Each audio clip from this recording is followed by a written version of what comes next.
Hello everybody, welcome back. This is the fifth video in the series of how to compose with particular emphasis on GCSE and A-level music.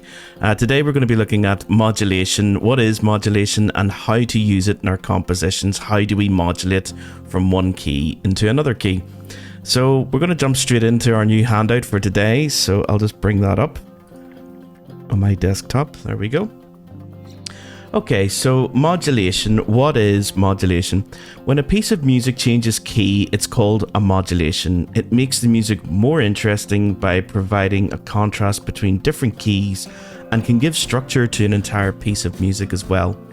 I'll go a little bit further than that and say that technically modulation is when you're changing from one tonal center into another tonal center. For example, say you're wanting to move from C major to G major. That would be a good example of modulation. It's not the same as transposition, where you take the original music and you shift it up into a new key or into a lower key, whatever key you're going into. So transposition is when you take previous music and move it into, or transpose it into a new key. Modulation is when you have music that's being played and it changes key and we're continuing to go into new music as that's happening. So modulation is slightly different then from transposition, so don't get the two of them mixed up. It is common to modulate within a piece of music from the tonic to one of its 5 closely related keys. Here's an example starting in the tonic key of C major. I'm always starting in C major, it makes it easier when we're not dealing with accidentals or sharps or flats or anything. So we were looking at that in a previous video when we were talking about chords and chord progressions. So we're going to do the same thing today with C major. We're starting in our tonic key of C major, and you can see here that the 5 closely related keys are your dominant, or suppose G major, your subdominant F major, your dominant's relative minor, which is E minor, so that is the relative minor of G major, your relative minor of your tonic, which is actually A minor, the relative minor of C major, and the subdominant's relative minor, which is D minor, which is obviously the relative minor of F major. So those are your 5 closely related keys, and it's easier to think of them as moving maybe to a key that has an extra sharp or an extra flat. So that's really the only thing that separates a lot of these keys. That's why they're closely related. Or even another way of thinking about it may be if you're in the key of C major, to think of your first 6 chords. So C major is your tonic, D minor, the supertonic chord, that's actually going to be our subdominant's relative minor, so you can modulate to that key. E minor, which is our dominant's relative minor, so you can modulate to that key. F major, our subdominant. G major, our dominant. And A minor, our relative minor. Obviously, you can't modulate to B diminished because there's no such key. So it can only be minor or major. So we can't modulate to the key of B diminished because that doesn't really exist. Okay, so your first 6 chords, I suppose, in that key are the keys that you can modulate to.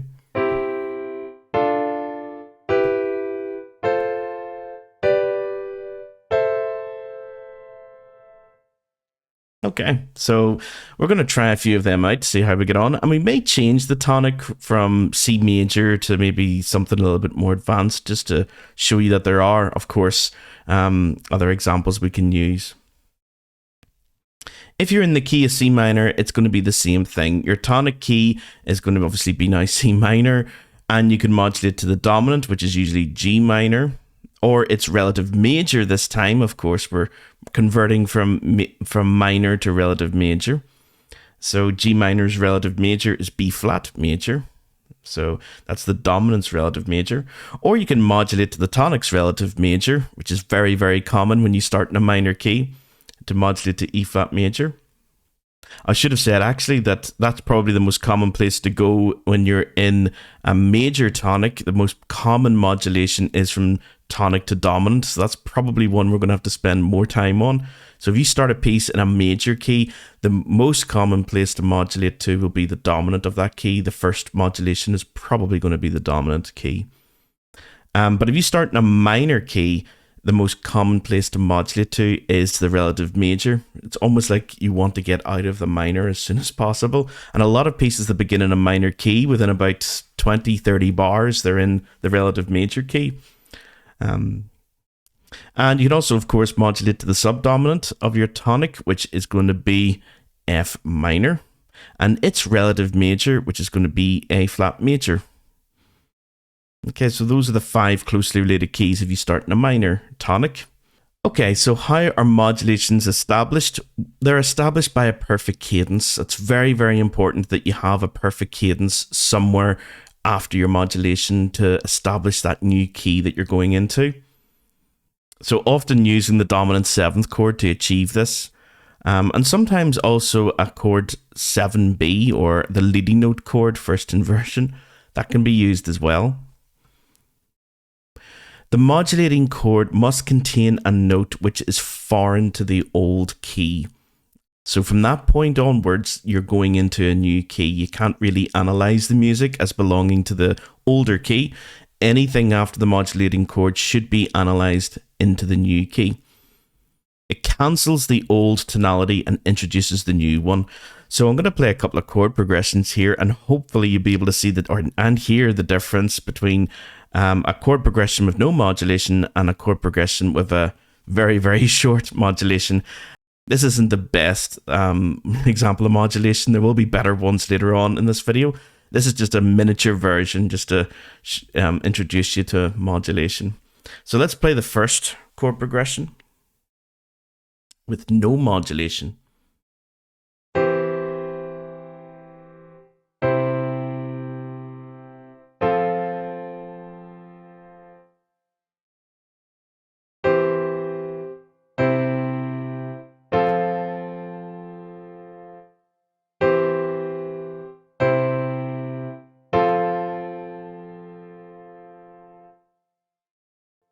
Okay, let's do the second chord progression with the modulation, and hopefully you'll be able to hear that chromatic note, B flat.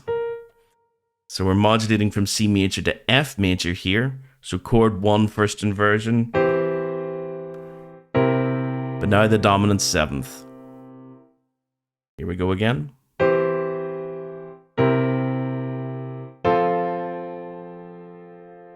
And again.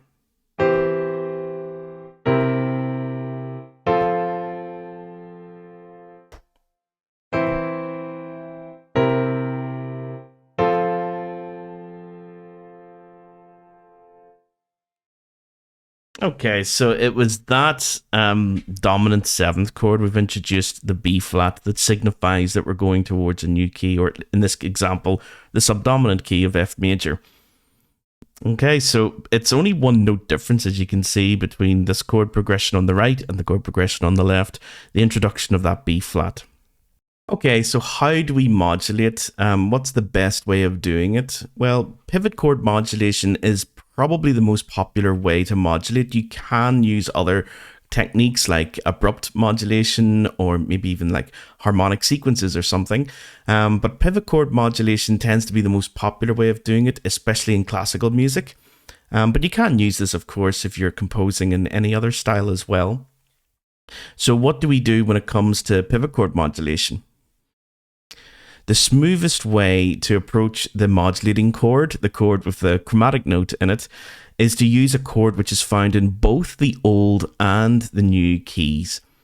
Now that chord is called a pivot chord, or at least in Britain and Ireland it's called a pivot chord. In America they call it the common chord. It's probably a better name for it, a chord that is in common with 2 different keys.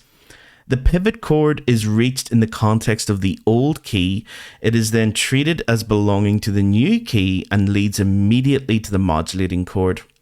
Okay, so in this example, we're starting in the key of B flat major. Decided just to, for the sake of diversity, to not always do everything in the key of C major.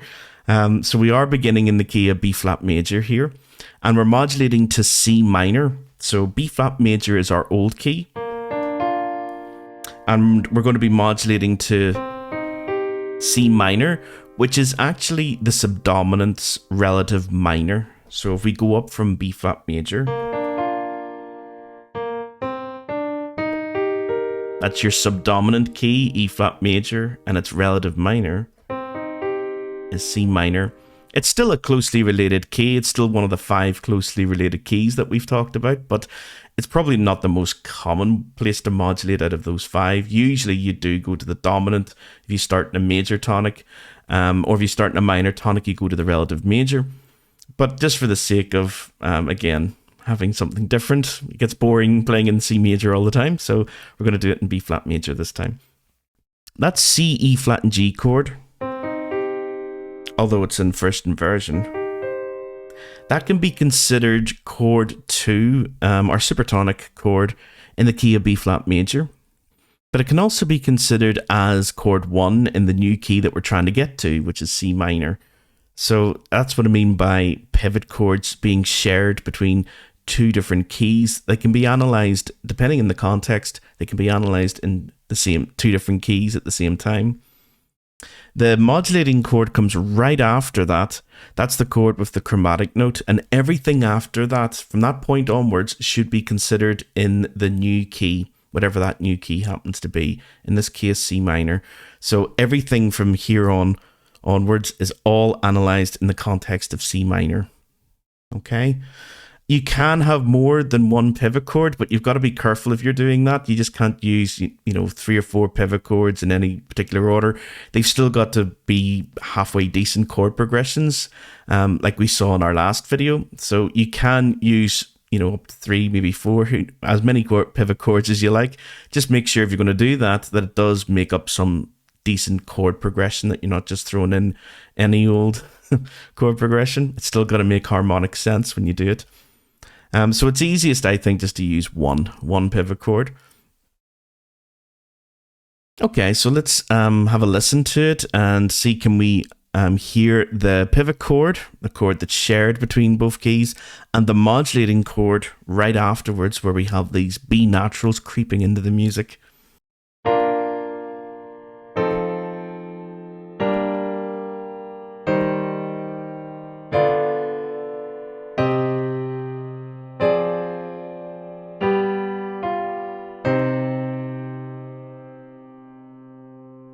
Okay, let's hear that again.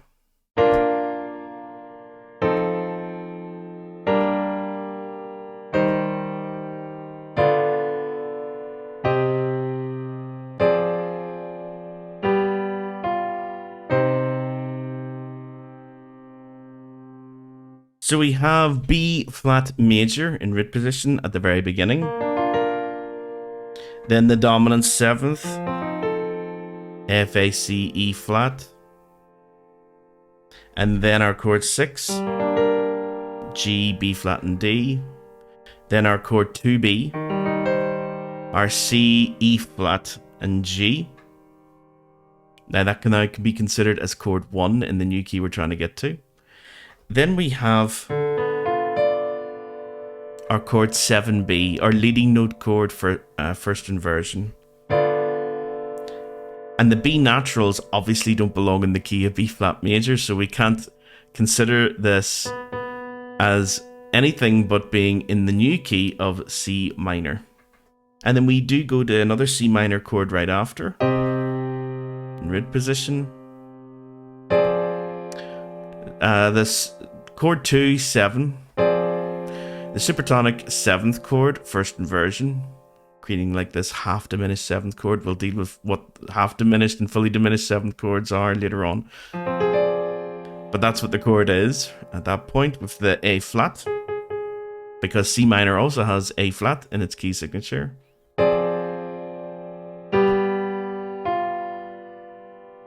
And a nice dominant 7th to chord 1 there. So our perfect cadence there, establishing the new key of C minor.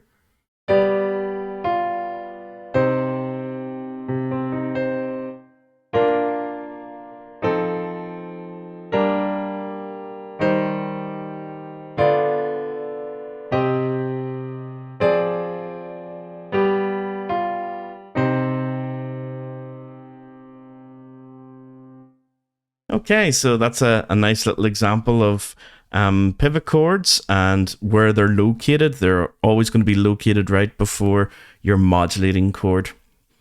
So, how do you find your pivot chords? Your chords that are shared between both keys, because that is the sort of foundation for all of this modulating, is you must be able to locate a chord that's shared between both keys. Well, for pivot chord modulations, you must know what chords are shared by the old and new keys. For example, if you want to modulate from C major to G major, you can use the following chords as pivot chords. Now, how was I able to find these little triads so quickly? Well, I know that C major doesn't have any sharps or flats in its key signature, but G major does have an F sharp in its key signature. So any chord with an F cannot be a pivot chord because it's F natural in C major, but F sharp in G major. So anything like BDF, DFA, FAC, those triads you can't use. All the others you can use. So CEG is obviously chord 1 in the key of C major. It can also be chord 4 in the key of G major. EGB is chord 3 in C major or chord 6 in G major. GBD is chord 5 in C major, and obviously it's chord 1 in the key of G major.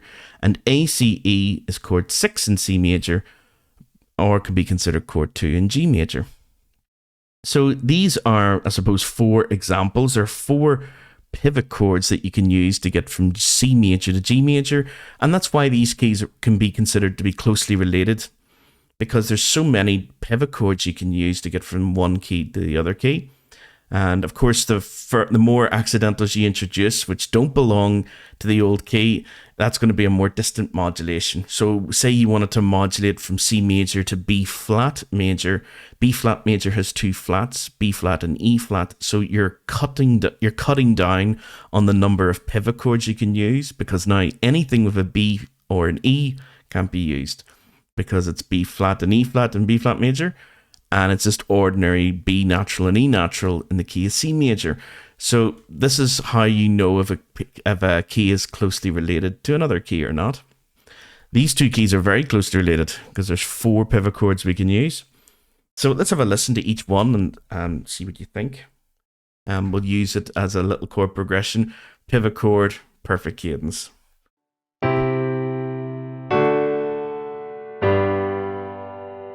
That's okay, I suppose.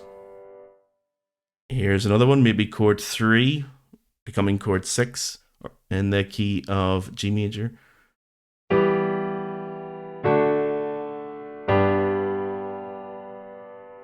Yeah, it's okay, I suppose, as well.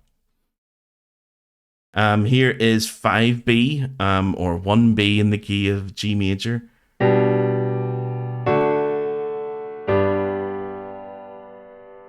Maybe ask him, why have I put them into first inversion there? Well, it tends to sound better where you sort of delay the tonic. You just don't use their tonic key as a pivot chord. You see the way we are going to be reaching chord 1 anyway with the perfect cadence, so you kind of don't want to spoil it until you reach that perfect cadence. So putting chord 1B there as your pivot chord just makes it sound like there needs to be more. Something needs to happen. We need more music. We need more musical material after this. Yeah, so I tend to put chord 1 anytime if I'm going to use that as a pivot chord in the new key. I'll put it into first inversion just to make it a little bit more unstable, so when it finally does arrive as part of a perfect cadence, it sounds stronger. Probably my favorite though would be chord 6 in the old key becoming chord 2 in the new key. That's probably my favorite, because you get this nice circle of fifths going on underneath here. Chord 2 is 5 away from chord 5, and chord 5 is 5 away, of course, from chord 1. And if you're a little unsure of the circle of fifths, again, have a look at the previous video on chords and chord progressions. Okay, so let's hear that last one then, chord 6 in the old key becoming chord 2 in the new key.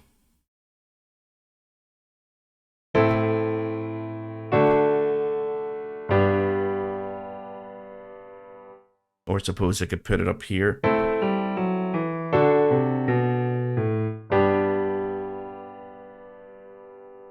There's your 2. 5, 1. Yeah, so that just sounds like a stronger chord progression into my ears, so that's why I tend to use chord 6 quite a lot as a pivot chord if I'm moving from the tonic to the dominant, or in this case C major to G major. Probably this little slide here is probably the most important out of the whole video, I think.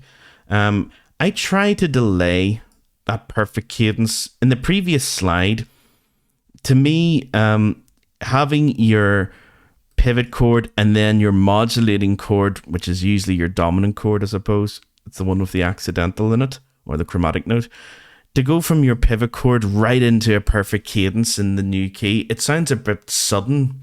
I like to take, or at least I would like to think, that the listener has been taken on a journey to get to that new key, and they mightn't be aware that they're on the journey. It may be done, quite covertly, I suppose, by the composer, that you're not really aware that you're changing key. Or the composer may want you to be very aware for dramatic effect that you are changing key. But I tend to delay that perfect cadence as much as I can. So this modulation isn't as good because it feels too unexpected. It doesn't feel like a smooth transition. So I'm going to play this little modulation here in the key of C major, going straight into the key of G major. And hopefully you'll be able to hear that we just suddenly arrive in G major. It's still a modulation, don't get me wrong, and probably a lot of oral skills exercises for ABRSIM practical exams are like that, that suddenly you're in a new key. It's just because they don't have a lot of time during the exam to, play a long piece of music for you. So for me, it's still a wee bit too unexpected. So here it is, the chord progression, and see what you think.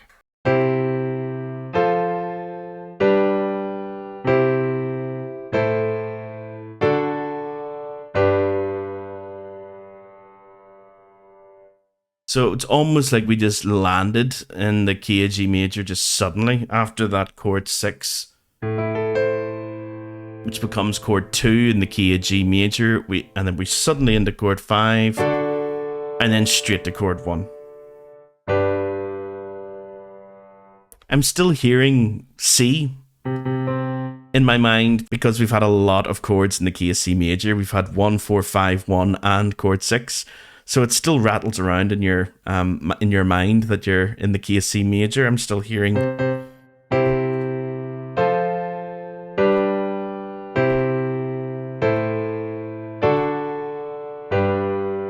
Da da da da dum. Even though we did introduce a D major chord with the F sharp, your new leading note wanting to resolve upwards to G,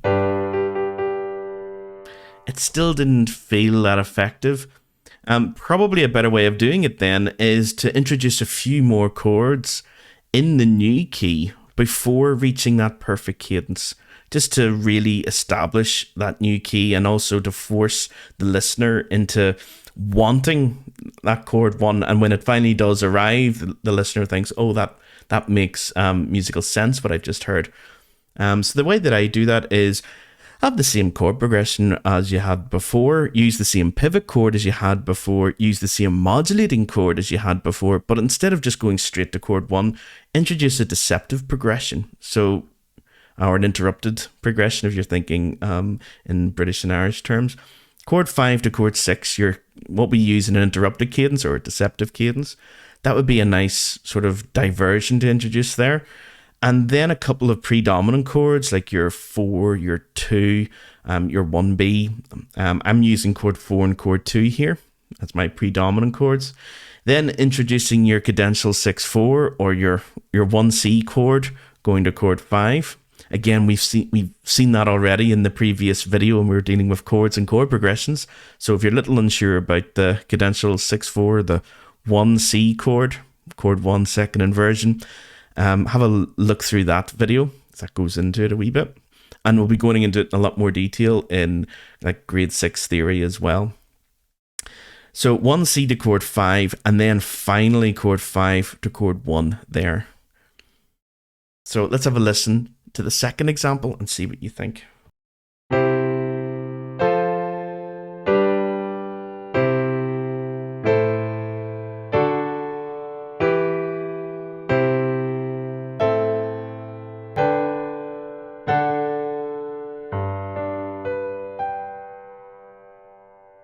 Yeah, so it does have a bit of a smoother transition. I can rework some of those voicings as well. That's probably more for SATB. It's a bit of a stretch to play that last chord over two hands. But yeah, it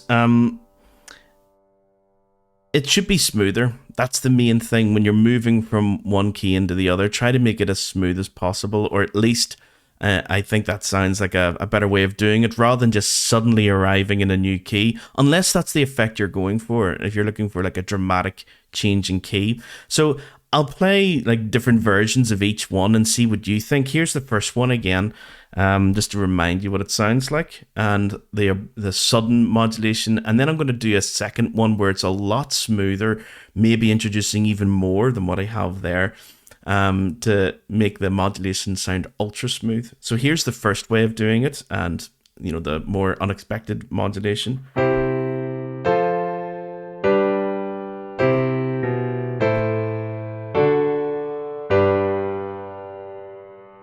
Here it is again.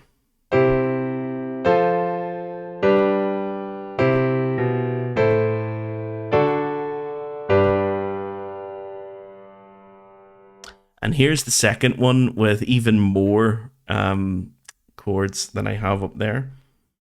And see, can you maintain that sound in your mind the whole way through? Can you remember the tonic as we go into the dominant key?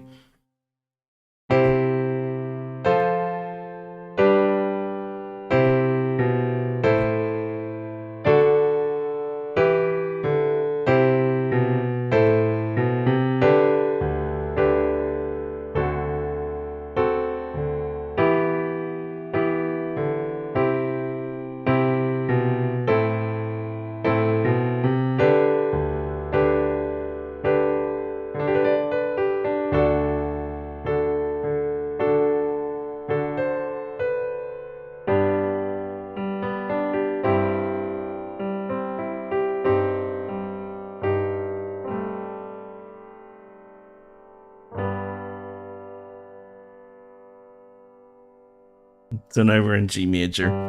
I think it was a slightly better way of doing it, that's smoother. So starting in C major, chord 1, 4, 5, 1. Pivot chord 6 becoming chord 2. Dominant chord, but not going straight to 1. Going up to 6. Now 4 in the new key. Chord 2 in the new key. A 1 C chord. And you can even just do all that again.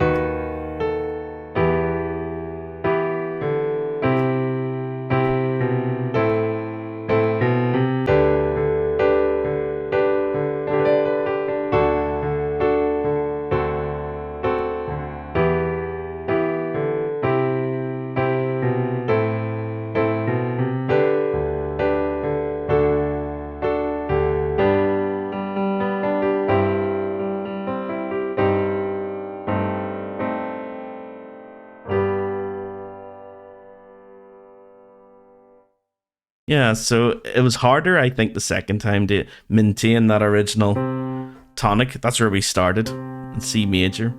So the more that you have of those predominant chords and the cadential 6/4, and you can even repeat that pattern. So instead of 5 going to 1, go back to chord 6, and then go through 4, 2, 1, C5. Obviously, don't do it too much because it gets frustrating to the ear after a while, that you really want to hear that tonic. And if you keep delaying it, it can get quite annoying that you don't just hit chord 1 of the new key.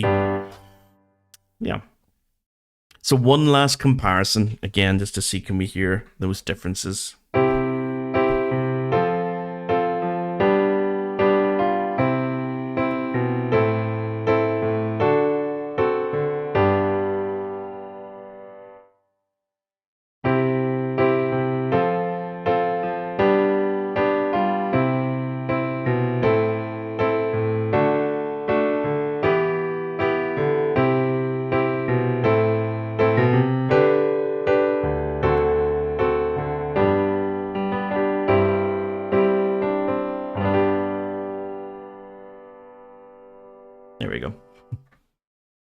Okay, so how do we do pivot chord modulation? Let's have a sort of a summary of everything that we've just looked at.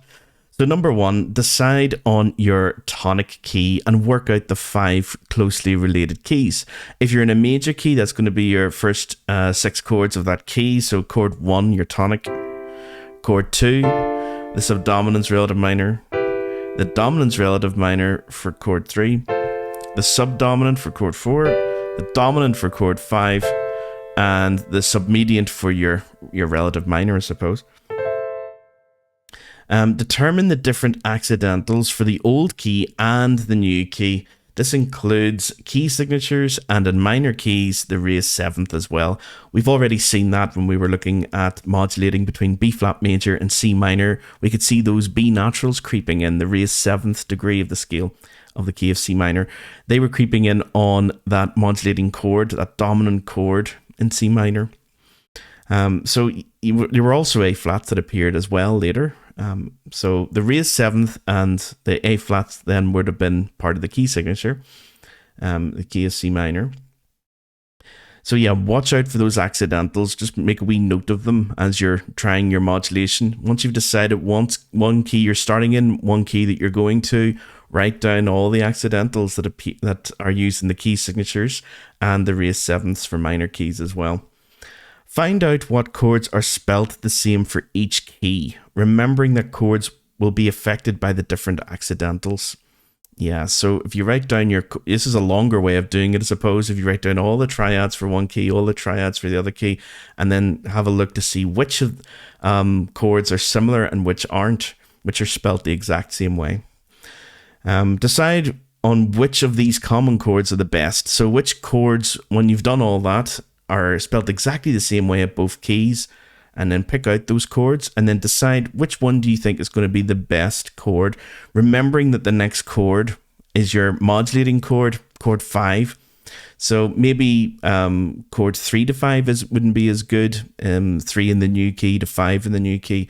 But if you can pick a pivot chord that has whatever it is in the old key becomes chord 2 in the new key, that'll be really good, because then that's wanting to move to chord 5 of the new key as well.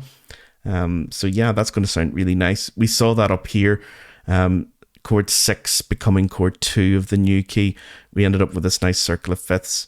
And we also saw it over here as well in these examples I was using. 6 in the old key becomes 2 in the new key, and I used that down here as well. So I always look out for that when I'm thinking of my pivot chords. Whatever it is in the old key, more important is what it becomes in the new key. If it becomes a nice chord that wants to move to chord 5, like a chord 2 or a chord 4 or chord 6 or chord 1 or something, that's going to sound really, really good, especially if it's chord 2. So use good predominant chords if you can. These are usually minor chord 2 and major chord 4 if you're in a major key, or diminished chord 2 or minor chord 4 if you're going into a new minor key, because they like to progress to chord 5 as well, of course. Once you've got a good pivot chord progressing to chord 5 of the new key, don't go straight to chord 1 of the new key right away, like you would in a listening exam, and like an oral listening exam for ABRSM or something. You want to maybe delay this perfect cadence with a few more chords from your new key, a few more predominant chords, maybe that deceptive progression, maybe the cadential 6/4 might be nice. But yeah, I used all 3 of them in the example up here. So we do have our deceptive progression. Then we have a couple of more predominant chords, 4 and 2. Then we have our cadential 6/4 progression, 1C to chord 5. And then, of course, your 5 to 1 is your perfect cadence. Okay, so just to sum up, I suppose, what is modulation? When a piece of music changes key or tonal center to another key or another tonal center, it's called modulation. Makes music more interesting by providing contrast between different keys, phrases or sections of music, and can even provide structure to an entire piece, like sonata form or something. You'll probably find that a lot of the forms we're going to be looking at, binary form, ternary form, minuet and trio form, sonata rondo form, ritornello form, rondo form, All of those forms are heavily reliant on tonal structure. So knowing how to modulate is really important if you wanted to write something that uses one of those forms, one of those structural forms. How does modulation work? Modulations are usually established by a perfect cadence in the new key, and that's going to be usually involving a chord 5 or even a dominant 7th chord. This modulating chord will contain a note that is foreign to the old key, a chromatic note, and this helps cancel the old tonality and introduce the new one. Underneath here, you can see that I've written some examples to say if I wanted to modulate from a major tonic to a dominant key, or the dominant of that major tonic, or if I'm in a major tonic and I want to modulate to the subdominant, or if I'm in a major tonic and want to modulate to the relative minor. Okay, so let's try the first few and see what you think. I'm going to probably use the dark purple boxes as my pivot chord. I'm going to establish the old key using a 1-4-5 progression every time. Then I'm going to go into my pivot chord, which is chord 6, which in the key of C major that we'll be using, that is your A minor chord, and it's also chord 2 of the dominant key that we're going to, G major. You can see there are other examples I could have used here. I could have used 1 in the old key becomes 4 in the new key. And I've got a couple of different chord progressions that'll help establish that new key. And sometimes I use both. So instead of 5-7 to chord 6 to chord 4 to chord 5, what I'll probably end up doing a lot of the time is move it down to here. So as if that 4 was this chord 4. And then go straight from chord 2 to 1C to 5 to 1. Okay, so that's probably the route that I'll take quite often, actually. I might do that quite a bit. So I'm going to draw them in for our modulation as the subdominant as well. And our modulation to the relative minor. I'll probably follow this progression more often just to give us more chords in the new key. So here is the establishment of C major.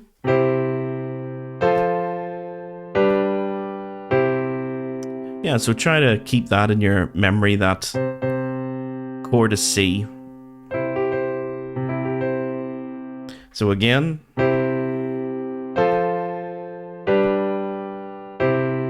now I'm going to go to chord 6,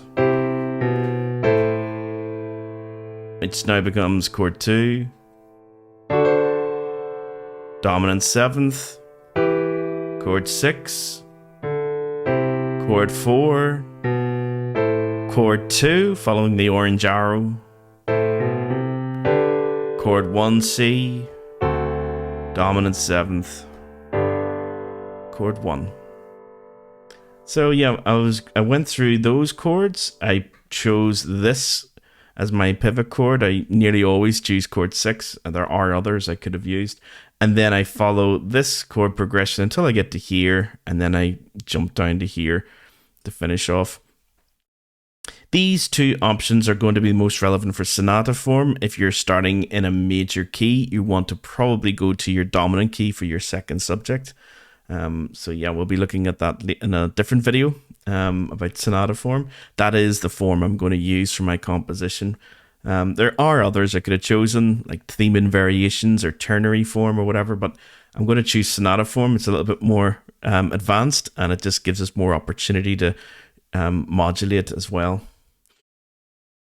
Okay, so yeah, major tonic, pivot chord 6 will lead us to the dominant key through that dominant 7th chord of the new key.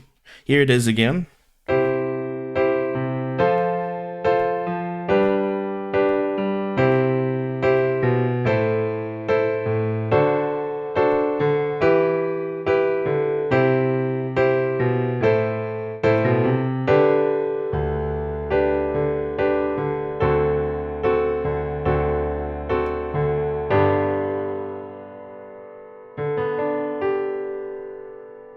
Okay, if I wanted to go to the subdominant key, I'm going to swap it around. Chord 2 of the old key, which is going to be our D minor chord, that's going to be chord 6 in the key of F major, our subdominant key.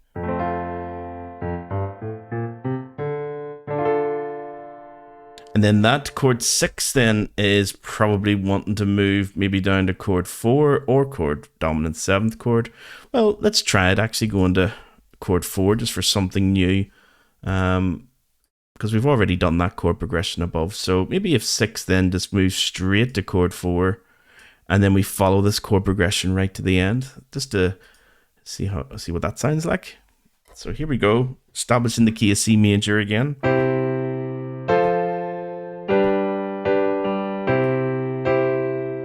Now we're going to move to chord 2 after that. So here we go.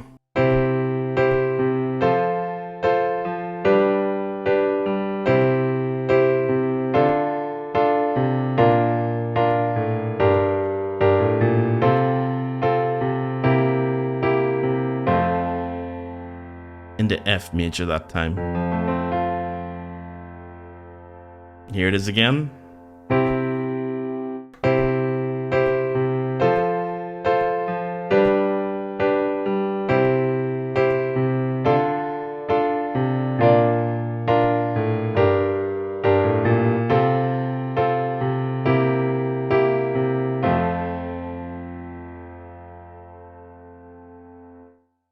Yeah, so feels like the music's been pulled down a little bit more. We've gone into adding an extra flat to our key signature to get that F major key. And of course, the major tonic going to the relative minor. I'm going to use actually probably the diminished chord 7 here, becoming the diminished chord 2 of our new key, because that's obviously going to lead very nicely to chord 5 in the new key, 2 in the new key to 5 in the new key. Again, remember, trying to get those nice predominant chords in if we can. So let's establish that tonality, our original key again of C major.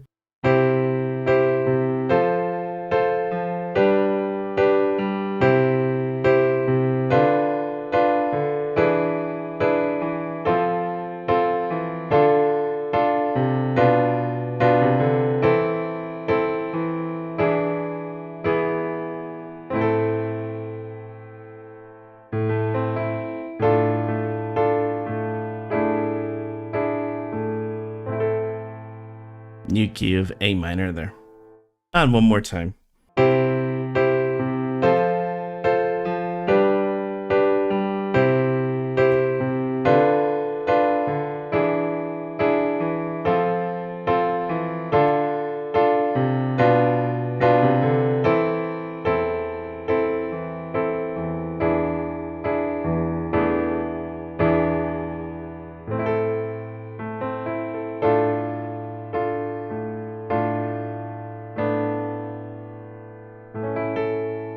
One of Tears to Picardy there. You could introduce the little C sharp.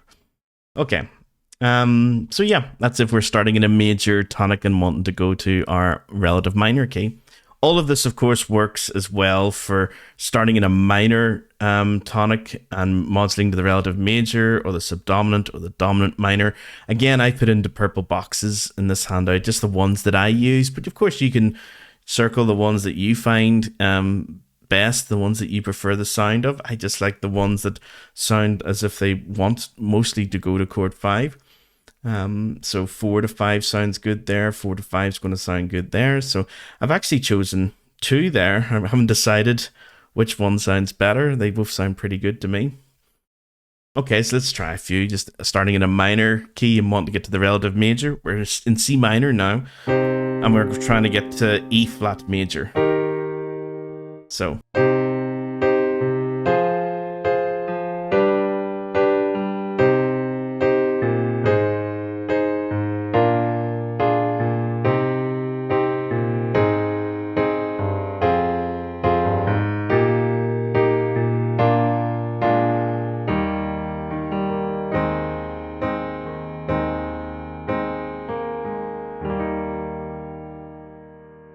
E flat major. Or we're starting in a minor tonic again, but going to the subdominant this time.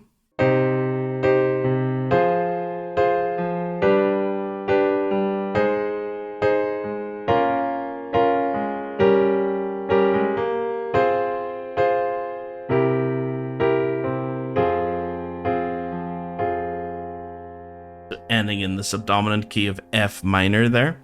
And let's have another listen to that one. That's a pretty tricky one.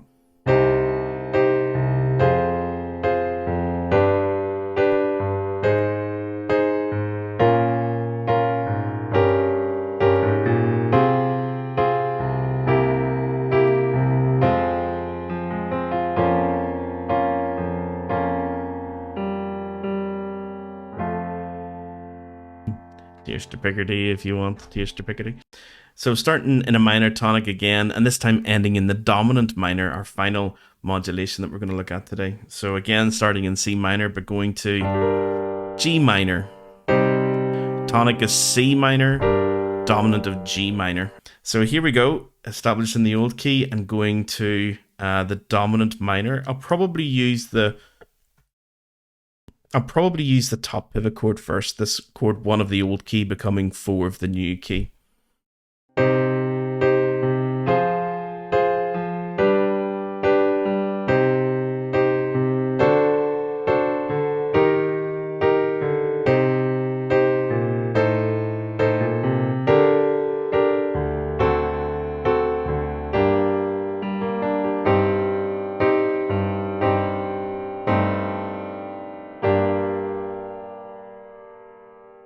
Or if you want Tears to Picardy. Let's try the one underneath, the other pivot chord that comes underneath that one. The chord 3 of the old key becomes chord 6 of the new key. And it might follow the chord progression underneath 6, moving to 4 to 1, C, 5, 7, 1. Again, for that last one that I was doing, anytime I use this chord progression, if I want to get quickly into the new key, I just go 4 straight to 5, then 1. Sometimes I do go down to chord 2 there, because that chord progression 4, 2, 1, C, 5, 7, 1 is quite nice as well. So for this one, however, I'm going to go 6 straight to chord 4 and then all the way to the end there, I suppose. So let's establish the key of C minor again, and this time we're going to go to G minor through this pivot chord underneath the first pivot chord. So it's going to be 3 in the old key becomes 6 in the new key.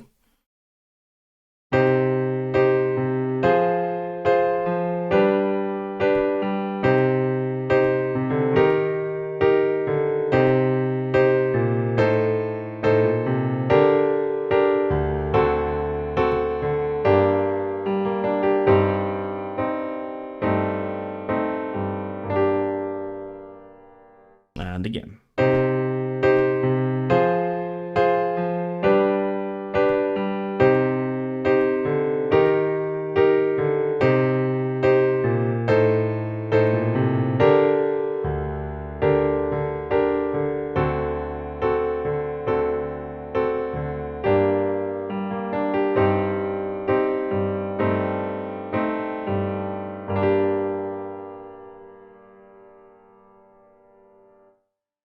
So hopefully that's helped a little, at least, with how to modulate. Use your pivot chords, work out the common chords that you can have between each key. So paying attention to the key signature and any raised notes if you're going to a minor key, and then write out all the triads if you find that easier, at least to start with, to figure out which triads or which chords are shared between each key.